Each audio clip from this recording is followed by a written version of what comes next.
اور فطری طور پہ بات تھی کہ ایک اعلیٰ خاندان کے خاتون ایک غلام سے اس کی پڑھیے گا، پھر بعد میں انہی خاتون سے یہ واحد نکاح ہے حضرت زینب کا پیارے نبی صلی اللہ علیہ وسلم سے، جس کے بارے میں آپ پڑھیں گے کہ اللہ تعالیٰ نے وہ نکاح خود کرا اور اس کی وجہ بھی یہ بتائی گئی تاکہ مومنوں پر اپنے منہ بولے بیٹوں کے بارے میں کوئی تنگی نہ رہے۔ نبی کی بعثت کا مقصد معاشرے کی رسومات کو ختم کرنا بھی ہوتا ہے، جیسا کہ ہم نے اس دن پڑھا تھا رحمت کی آیات۔ نبی کی بعثت کا مقصد چند آیات یاد کرا دینا، چند وظیفے یاد کرا دینا، جنت دوزخ کے جو مراحل ہیں وہ صرف بیان کر دینا نہیں ہے۔ نبی کی بعثت کا مقصد معاشرے کی اصلاح کرنا، لدے ہوئے بوجھ اتارنا۔ ایسا ہی ایک بوجھ تھا جو اس وقت اس معاشرے میں تھا، جس کو اللہ تعالیٰ نے ختم کرنے کے لیے، اور حضرت زینب نے فوراً اللہ کے آگے سر جھکا دیا۔ یہ ہوتا ہے مومن۔ کمزوری فطری جذبات کی بنا پہ ہوئی، لیکن جیسی، اور آپ میں اس آیت کو پڑھتے میں سوچتی ہوں آپ ذرا غور کریے گا، یعنی حضرت وہ خاتون تھی، آیت نازل ہوئی، یہ نہیں سوچا فلاں کے لیے ہوئی ہے، فلاں کے لیے ہوئی ہوگی، فلاں کے لیے ہوئی ہوگی، فوراً اپنے آپ کو مخاطب سمجھا اور اپنی اصلاح کر لی۔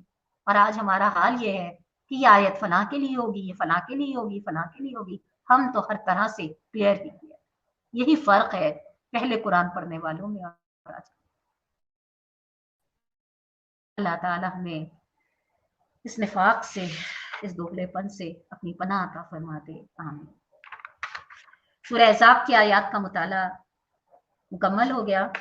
انشاءاللہ کل زندگی رہی تو ہم مغفرت کے جو بقیہ ہیں انشاءاللہ ان پہلوؤں کو مکمل کر لیں گے۔ کل کے لیے میں آپ کے سامنے آیات رکھ دیتی ہوں، آپ لوگ اس کو نوٹ کر لیجیے گا۔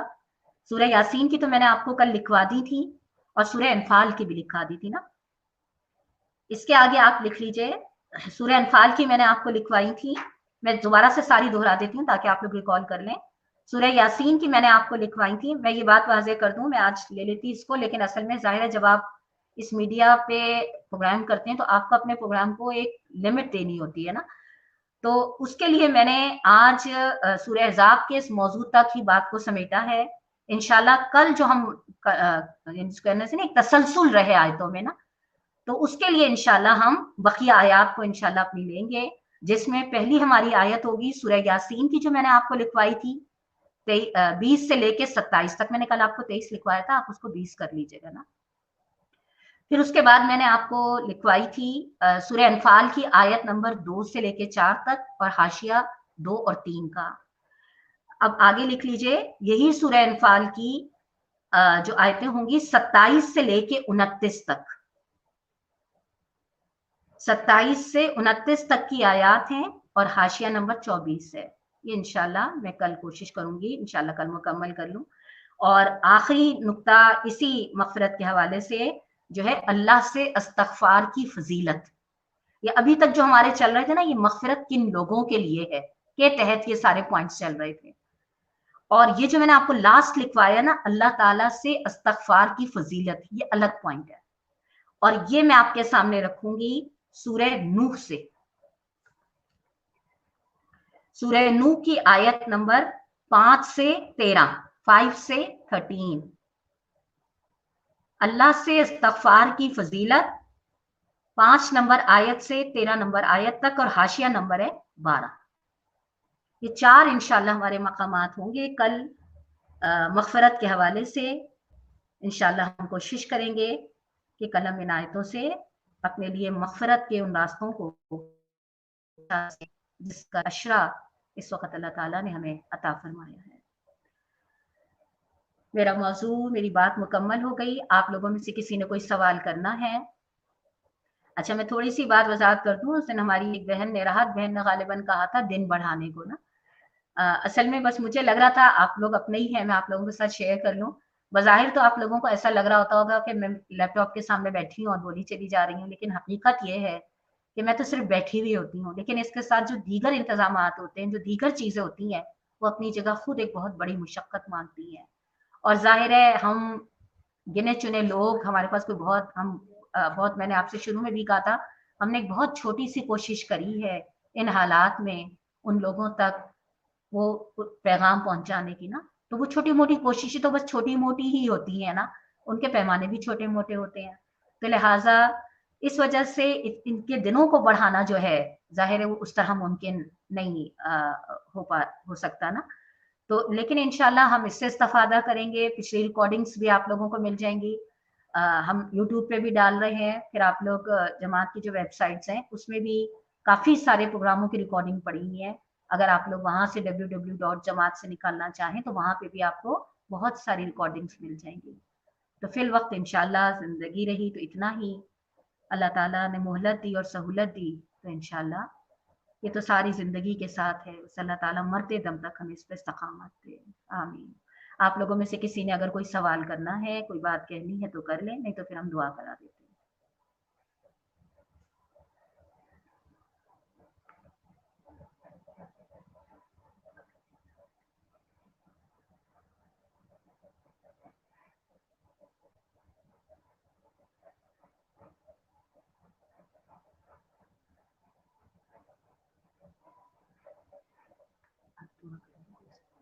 ٹھیک، چلے ہم دعا کرا لیتے ہیں.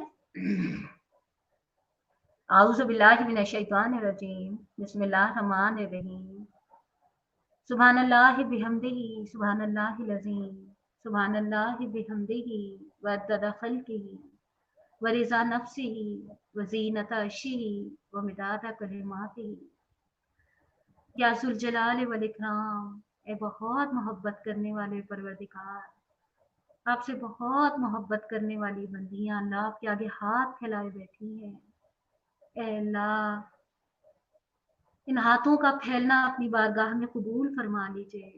اے اللہ رحمت کے عشرے کی نعمت تو نے عطا کری. اے اللہ اپنی شان کے مطابق ہمیں وہ رحمتیں ہم کو بھی اور کل امت مسلمہ کو بھی اللہ ان رحمتوں کو سمیٹنے والا بنا دے. اور اب اللہ رب العزت آپ نے مغفرت کا عشرہ عطا فرمایا. اللہ اس سے بھی اپنے حصے کی مغفرتیں، بہترین مغفرتیں سمیٹنے والا بنا دے. اے رب العزت ہمارے وہ اتنے چاہنے والے جو گزشتہ عشروں میں ان رحمتوں اور مغفرتوں کو سمیٹنے کے لیے آپ کے آگے ہاتھ پھیلاتے تھے، آپ سے بھیک مانگتے تھے. اے اللہ ان کو بھی اس اجر میں شامل فرما دے. اے اللہ ان کی قبروں کو کشادہ کر دے. اے اللہ ہمیں بھی اپنی زندگیوں کی اس مہلت کی قدر کرنے والا بنا دے. اے پروردگار ہم اپنی استطاعت کے مطابق مانگتے ہیں، آپ اپنی شان کے مطابق عطا کر دیجیے. اپنے نبی کی امت پہ رحم کر دیجیے، اپنی نبی کی امت کے حال پہ رحم کر دیجیے، معاف کر دیجیے اور اپنی بارگاہ میں اپنے بندوں کو اپنا پسندیدہ بندہ بنا کے قبول فرما لیجیے. اے اللہ جو تیرے بندوں میں تیری اطاعت کے لیے جتنی کوشش کر رہا اللہ اپنی رحمت سے اس کی کوشش میں اخلاص عطا فرما دیجیے اور اس کو اس کے لیے بہترین اجر کا سبب بنا دیجیے. ان بیماروں کو اللہ رب العزت جن لوگوں نے بیماروں کی شفا کے لیے کہا اللہ تعالیٰ اپنی رحمت سے ان کو مکمل شفا عطا فرما دیجیے، ایمان اور عافیت کی شفا عطا فرما دیجیے، اپنی اطاعت کے کاموں میں لگنے والی شفا عطا فرما دیجیے اور راضی ہو جائیے اور ہم کو خوش کر دیجیے. ربنا تقبل منا انک انت السمیع العلیم وتب علینا انک انت التواب الرحیم. صلی اللہ تعالی علی خیر خلقہ محمد وآلہ وصحبہ وذریاتہ وآل بیتہ اجمعین برحمتک یا ارحم الراحمین.